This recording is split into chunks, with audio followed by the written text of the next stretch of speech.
Mula, Kecamatan Pacet, Kabupaten Bandung. Saya akan mempresentasikan permainan tradisional yang bernama bentengan.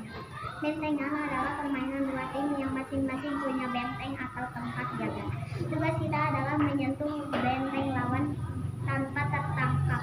Kalau tertangkap, kita harus diselamatkan oleh teman. Permainan ini seru sekali dan mengajarkan kita kerjasama, keberanian, dan kecepatan. Nah, di sini juga saya sudah mempraktikannya dengan teman-teman saya.